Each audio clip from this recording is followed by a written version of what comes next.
high-speed college football weekend. It's time to get you covered. 6 on the slate. Let's rock and roll.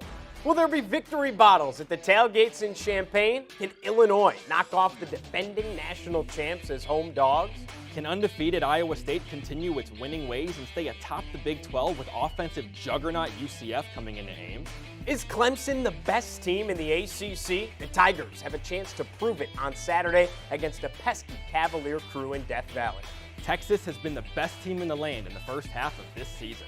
Can the Longhorns continue to assert their dominance with top 5 Georgia rolling into Austin for another massive SEC clash? We're talking all that and more on this chilly Wednesday evening from the beautiful Moss Art Center studios here in Blacksburg. I'm Giovanni alongside Raza Umerani, and we're coming at you on a Wednesday evening instead of our typical Friday morning because we got Thursday night football tomorrow night inside Lane Stadium. It's Virginia Tech and Boston College. The Hokies trying to come away with a win, and you and I are back to our winning ways. Yeah, we're coming away with wins ourselves, aren't we, Gio? 4-2 last week. We successfully flipped the script with our new philosophy, and we brought our season total to a more respectable 10-14 on the year. So if we just do that a couple more times, Gio, we could be back above 500 in no time. So with that being said, it's time for your weekly bout with the books. And once again, we're going to show Vegas who's boss. Give me my theme music. We kick off this week's slate in the Big Ten with a cautious cover. Who's ready to throw it down for a top 25 clash in Champaign as number 22 Illinois hosts number 24 Michigan at Memorial Stadium? Raise your hand if you thought Illinois would be ranked higher than the defending champs in this game heading into the season. Now put them down because you are lying. But the Fighting Illini have been a pleasant surprise this year with a top 5 scoring offense in the Big Ten, led by former Ole Miss quarterback Luke Altmaier, who has 14 touchdowns to just 1 interception this season. He's established quite the rapport with senior receiver Pat Bryant, who's top 5 in the FBS with 7 touchdown catches.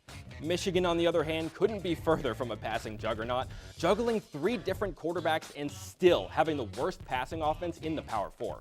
Their defense hasn't been bad, but this team just isn't up to par, as we've said on the show many times.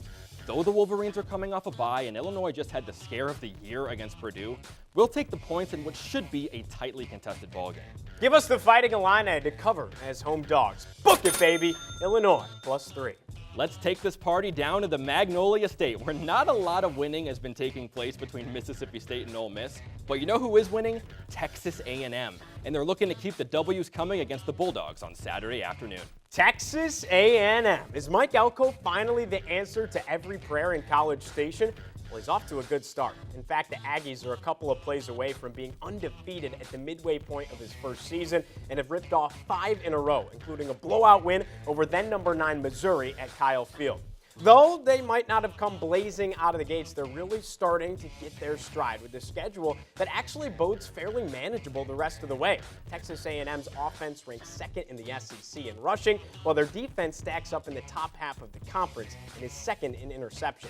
Star safety Marcus Ratcliffe leads the SEC in picks, while edge rusher Nick Scorton ranks 2nd in tackles for loss. So the game may be in Starksville. I just don't see 1-5 Mississippi State being able to handle this well-balanced Aggie attack. It's pretty clear to see which program is the better first-year head coach in this matchup. Gig 'em Aggies and book it, baby. Texas A&M -3.5. Next up, we take this party to Ames, Iowa in a wide-open Big 12. Iowa State might be the best team that nobody is talking about. Well, start paying attention because the now number 9 Cyclones are 6-0 heading into a conference clash with UCF and are favored by 2 touchdowns. If defense truly does win championships, then Iowa State could be headed to its first ever college football playoff. The Cyclones have a top 5 passing and scoring defense in the country with the Big 12's best total defense.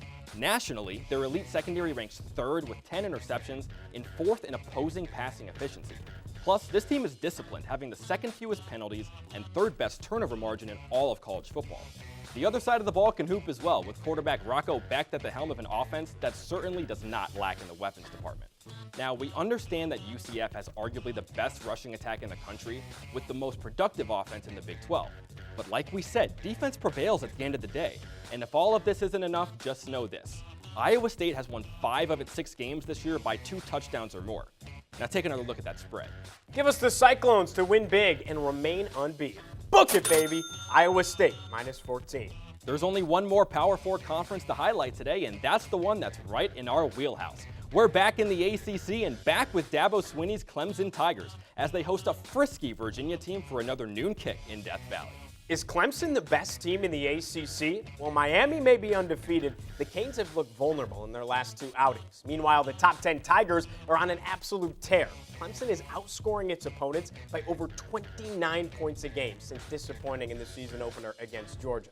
The Tigers' top 10 offense nationally ranks second in the ACC, and Clemson takes care of the ball with a knack for taking it away, boasting the fourth best turnover margin in the entire country. With all this being said, it wouldn't be right if we didn't give Virginia their flowers. The Cavaliers have found something in feisty sophomore quarterback Anthony Calandria, who's led the Wahoos to a 4-2 first half of the season and a 2-1 mark in conference play. Respectfully, I just don't think it matters all that much. Clemson has won over 75% of its games in Death Valley all time, and I like them to torch another ACC foe on Saturday. Listen, you don't have to tell us twice to pick against the Wahoos. Go ahead and book it, baby. Clemson, minus 21. We're ready to ride that hot hand with this week's automatic ace. For the third time this year, we trek out to the mountains of Provo, Utah for a battle of the Big 12. Number 13 BYU looks to stay unbeaten against Oklahoma State. No, you're not having deja vu. We're just sticking to our guns like we said last week. And why not go back to Provo after the Cougs throttled Arizona from start to finish to become one of two FBS teams to be 6-0 against the spread? But considering we talked about BYU's strength last week, let's instead look at their lifeless opponent, Oklahoma State. What happened? You were supposed to be a CFP contender with a Heisman frontrunner. Instead, the Pokes have the worst total and rushing defense in all of the Power 4, a bottom 3 scoring defense in the Big 12, and an 0-3 conference record with 3 largely uncompetitive losses. Ollie Gordon has been a massive disappointment with just 384 yards and 4 touchdowns on the year. Ashton Jeanty messes around and puts those numbers up every week. Plus, Alan Bowman ranks bottom 5 in the FBS with 8 interceptions. Provo is a tough place to play for anybody. Just ask Kansas State. So we think this is another blowout waiting to happen up in the mountains. That's a bar right there about Ashton Jeanty. He's a dog. And go Cougs! Book it, baby. BYU, minus 9.5. Finally, the big one. For our super selection of the week, you know we have to go down to the conference where it just means more for another potential game of the year waiting to happen under the lights in Austin. It's number 5 Georgia looking to show that their bite matches their bark against the best team in college football, the number 1 Texas Longhorns. Do you remember how chaotic college football was in 2007? It was the only season since 1960 that saw a 2-loss national champion. With the implementation of a 12-team playoff and the mind-boggling 7 weeks that have transpired, many are wondering, is it happening again? Well, we may be a game or two away from the pandemonium of 07, but one key facet remains squandered. In 2007, there was not a single elite team to be found. 6 weeks into 2024, there's still one, and it resides in Austin, Texas. The Longhorns are the number 1 team in the country and have played like it, winning all 6 of their games by at least 19 points. Texas boasts the top total in scoring defense in all of college football and ranks 2nd defensively in the red zone. On the offensive side, the Longhorns possess a total in scoring offense that ranks 7th in the nation and 1st and 2nd in the SEC, respectively. The icing on top, Texas is the only team loaded enough to win a national championship with a backup quarterback. He is a Manning, after all. The Dogs are good, probably great, but Texas plays in a league of its own. Uga is going to be a sad boy on Saturday night after Bevo and company hook 'em all night long. Book it, baby. Horns, minus 3.5. What a crazy line. With that, let's go ahead and recap. We take Illinois and Texas A&M to prove their top 25 prowess. Give us Iowa State and Clemson to win big as home favorites. We like BYU to stay hot against the Pokes in Provo. And with our super selection of the week, we're taking Texas to hook 'em in Austin. We'll see you right back here next week for another Saturday Slate. Hey, until then, when they call, you be sure to tell them we got it covered.